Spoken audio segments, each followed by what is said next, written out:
It's your man Jay Graves Report, and welcome to the College Football Weekly Preview, Week 4. Y'all know how we get it in, so let's get it in. Previewing the top 5 ball games of the weekend, so let's get right to it. Now, boys are starting to get into conference play. It's going to get real interesting this weekend. Let's move to the first ball game. Now, we got Mississippi State. The dumb Mississippi State Cowbells going down to play the number 8 Louisiana State Tigers. Now, here's the deal. Both teams come in undefeated. Every year we start the season off, boys talking about Mississippi State. Mississippi State got a good recruiting class, so on and so forth. Let me tell you, Mississippi State is Mississippi State. Dude, quit talking about Mississippi State. They 3-0 right now. Dak Prescott putting in work. He got 696 yards, 9 touchdowns. They averaging 35 points a game. But they still Mississippi State with them dumb Cowbells. Now, they going in here to play the LSU Tigers. Undefeated, 3-0. Hey, they got a defense that's only giving up 94 yards a game, bruh. They at 94 yards a game passing. They only giving up 40% of the pass attempts are being completed. No touchdowns and 4 picks. Now, granted, they ain't played nobody, bro. They played Wisconsin, Sam Houston State, and Louisiana Monroe. Now, some people will argue, well, they played Wisconsin. They out the Big Ten. Like I said, bro, they ain't played nobody. They gonna go in here and beat the brakes off of Mississippi State, because Mississippi State is Mississippi State. Let's move on to the next ball game. Now, we got number 4, Oklahoma goes out to Morgantown to play West Virginia Mountaineers. Now, here's the deal. OU comes in 3-0.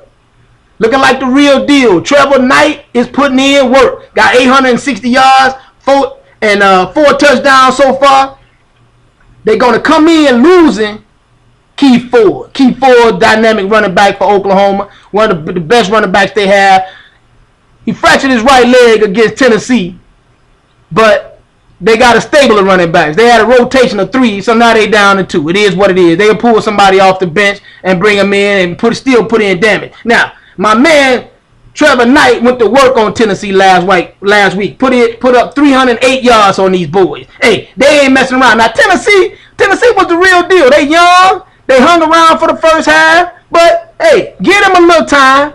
Butcher have them moving in the right direction. Now, I will say this.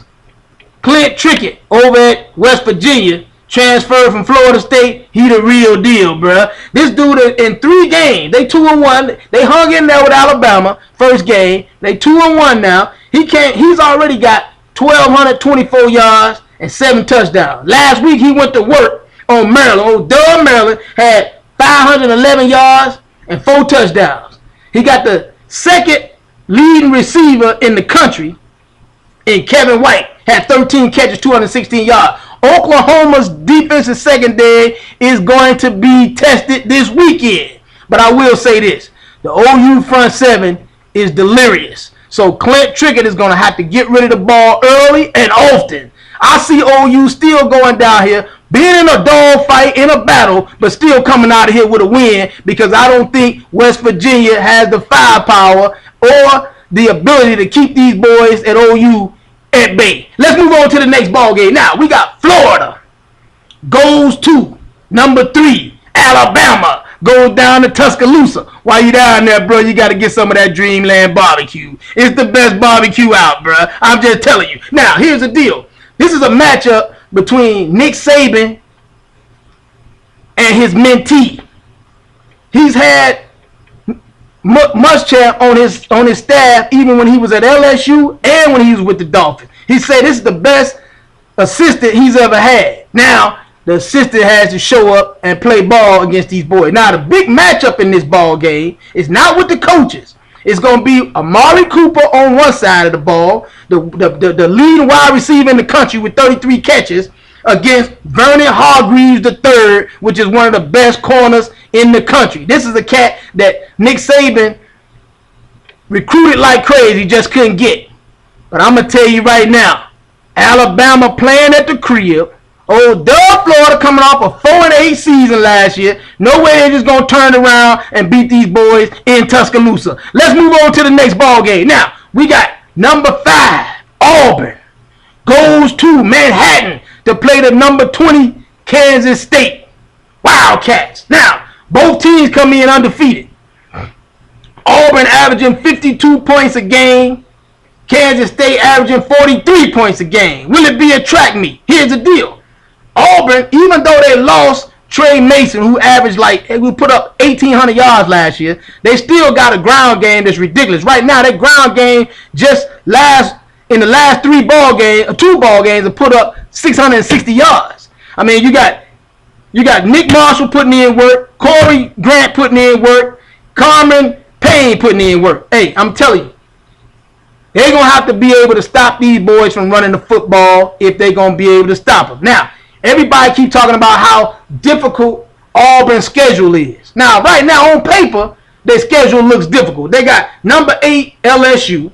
Then they have number 14 South Carolina. We all know that South Carolina isn't the number 14 team in the country. They probably in the top 20, but they ain't a 14. Here's the deal. First week of the season, South Carolina came out. They were number 9. Then they got the brakes beat off of them against Texas A&M, and then they go back all the way up to number 24. Last weekend, they beat old Dud, Georgia. Like I said, Georgia is Mark Rick's Georgia. Beat them Duns, now they number 14. I mean, what's the deal? I mean, come on with the SEC bias. These Duns are not as good as they say they are, and I'm telling you, let's stop talking about them. Let's stop talking about them. Now, here's the deal. They also got number 10 Mississippi State. Mississippi State ain't number 10 in the country, bruh. We're going to find out this weekend. LSU going to beat the brakes off of them, and then they'll be out of the top 25 in another couple of weeks. Then you got number 6 Texas A&M, who is the real deal. And then they play Georgia, who's Georgia, Mark Rick's Georgia, and Alabama. So they got a difficult schedule on paper. But I think that Auburn is probably one of the best teams in the country, and they're going to go to work on Kansas State. Let's move on to the next ball game, the big ball game this weekend. We got number 22, Clemson, goes to Doak Campbell to play the number 1 Florida State Seminoles. Now, will somebody tell me what's wrong with Jameis Winston, bruh? I mean, he has been suspended for the first half of the ball game on Saturday. Now, you get ready to play, put yourself in a situation to play for a national championship, try to get in the top 4, to be in the top 4 to play for a national championship, and you standing around in the union yelling obscenities, standing on the desk. You the Heisman Trophy winner, bruh. What's the problem? If I was his daddy, I would show up at Florida State tomorrow with a full clown suit on and bring him a clown suit and say, since you want a clown, we gonna clown, bruh. Hey, somebody got to embarrass this kid to the point where he started acting like he got some sense. All you got to do is hang out for another 3 months, bro. You won't even have to go to class anymore in your life. You throwing money away, fooling around out here, acting stupid. Just be quiet. He don't need to be doing anything but going to class, going to practice, and going to the crib. It's your man, Jay Graves Report from the JayGravesReport.com, or you can hit me up on Twitter at JayGravesReport so you can holler at your boy.